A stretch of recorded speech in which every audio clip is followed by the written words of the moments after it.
This is Advocate Prachi Vazalwar. I'm a Mumbai-based corporate lawyer.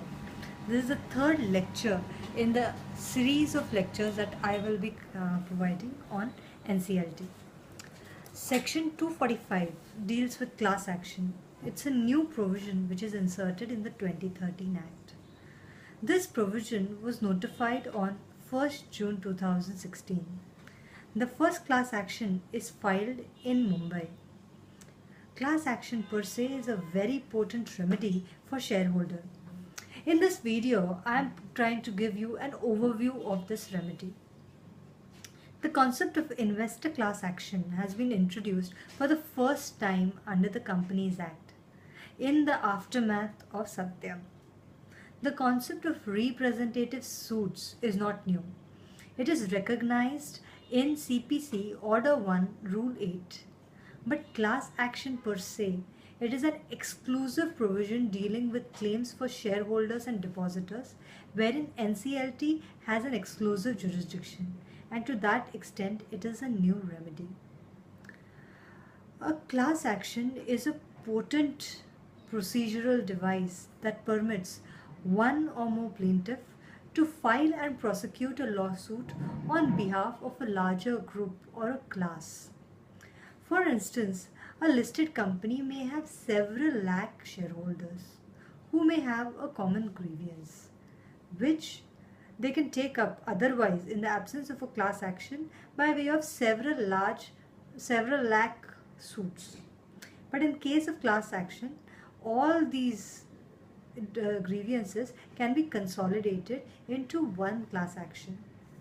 Thus, the device of class action allows tribunal to manage lawsuits which would otherwise be unmanageable. Put simply, it is in the nature of a representative suit, where interest of a class is represented by a few of them. Securities class action, wherein investors file a class action against the company, is very common in United States. You can Google search leading class actions like Enron, WorldCom, wherein several billion-dollar claims have been made by the investor against the companies, and they have been successful. Currently, there is another interesting case going on against Volkswagen in US, wherein investors who lost money due to the plummeting of the shares filed a class action against them because of widespread deliberate deceit which was done by them over emission scandals. Other countries have also recognized class actions, but a detailed review of those will be some other time. In India, class action is introduced with the advent of Section 245. Now it is possible that there may be a spurt of class action which were earlier infrequent in India. In India, a class action can be filed against any type of company, whether it is a private company, a public company, a listed company, a unlisted company, a company whether it is incorporated under the 2013 Act or under any of the previous Companies Act. There is no bar placed on the type of companies against whom you can file a class action. However, banking companies are exempted from the provisions of 245. The central government can, if it deems fit, exempt other class of companies too.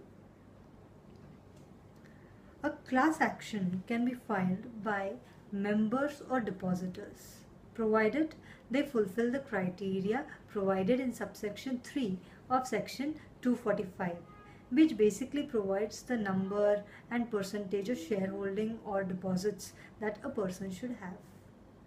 A representative or an NGO or an individual investor association or a public spirited citizen can also file a class action. However, they have to establish that they represent the members and depositors who meet the criteria provided in section 245. Now let us look at the nature of reliefs that can be claimed in a class action. Section 245 is very unlike Section 241 of the 2013 Act. Basically, under 241, the nature of circumstances in which an operation mismanagement case can be filed are provided. However, class action provides the nature of relief. Section 245 provides the nature of reliefs that can be claimed by way of Section 245. So it does not provide the grounds but provides the remedies and the reliefs that can be mentioned.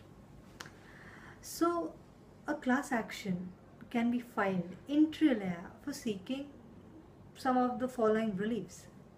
If one needs to restrain a company from committing an act which is ultra vires its articles or its memorandum, or you can use it to prevent the company from committing a breach of any of the provisions of the company's articles or of the memorandum.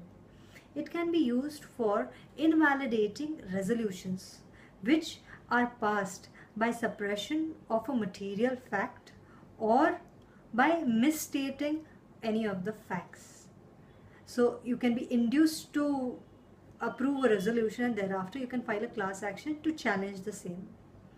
It can also be used to prevent contraventions where a company can be restrained from doing an act which is contrary to the provisions of Section 2013 or any other law which is for time being in force. For instance, a company can this remedy of class action can be used to restrain a company from using the employee contribution of provident funds for meeting its working capital needs. Where a company is acting in contravention to a resolution or a relief can be claimed, wherein the company can be restrained from acting against such a resolution which is passed by the shareholders, like granting intercorporate loans which is exceeding the limits which is prescribed, wherein majority members are against giving any further loans. Under a class action, compensation can also be claimed, which is a very big relief for investors who have lost money. So compensation can be claimed, which allows aggrieved investor to claim damages or compensation against various people who have indulged in either a wrongful or a fraudulent practice. Such compensation can be claimed against the directors, the company, its other officers. It can be claimed against the auditor's firm. It can also be claimed against experts and other professionals, consultants, other professionals. So any order that is passed in a class action, it's a very peculiar order. It's an order in rem. It will be binding on all the people concerned, including the company, all its members, depositors, auditors, audit firm, experts, consultants, advisors, and other persons who are associated with the company. So it will also be binding on the members and the depositors who are not a party to the suit. Thus, as a logical corollary, two class action cannot be filed on a same class or cause of action. That will not be allowed. If there are more than one class actions which are filed at different points of time, then the tribunal is empowered to consolidate all these class actions, and all these similar class actions can be consolidated and can be heard together. A lead applicant can be appointed to deal with all these class actions, who can lead in these class actions. Now there are certain guidelines which have been provided in Section 245 to avoid misuse of the provisions of class action and to give some guidelines in the circumstances in which this remedy can be used. These guidelines are introduced to ensure that the remedy of class action is not misused. The list of guidelines is mentioned in Section 245. It is not exhaustive. the central government can introduce more guidelines, and they have been allowed to do that by way of rules. Some of the important guidelines while dealing with a class action inter alia include the action is genuine and is taken in good faith by the members or depositors. This is crucial as an order under the class action is binding on all shareholders and depositors. If parties other than the directors or officers of the company are impleaded, there would be some evidence of their involvement, and that should be shown to justify this class action. Class action is not permitted for matters which a member or a depositor can pursue in his own right. It is for a remedy which is universal and not for a personal remedy. For instance, a person not receiving notice cannot file a class action unless the grievance is universal or at least of a particular class. The Act requires that the tribunal has to consider a holistic situation and the rights and interests of other members also who are not being represented while dealing with a class action. Because this order which is passed will be binding on all the members and depositors.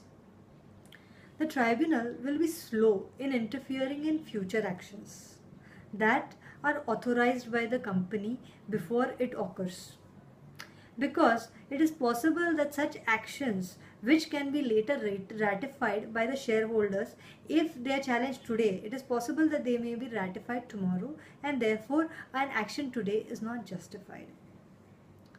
The Companies Act 2013 requires that a public notice is given to the members and depositors in case of a class action. This is essentially to give them an opportunity to seek intervention in the matter, to place their grievance also. Because any member who is aggrieved by any action or omission complained of should be able to come before the tribunal and to place his grievances before the tribunal concerned. Now, these are essentially some of the guidelines. The NCLT rules also provide certain more guidelines. You can read section 245 in great detail to understand the nature of this class action. You can also look at foreign case laws on the topic of class action, which will give more clarity regarding the nature of this remedy. You can also look at the chapter on class actions in my book, NCLT and NCLAT, Law Practice Procedure. If you have any suggestions, any comments, you can write to me at info.prachivazalwar@gmail.com. I'll be happy to address them in my future lectures. Thank you.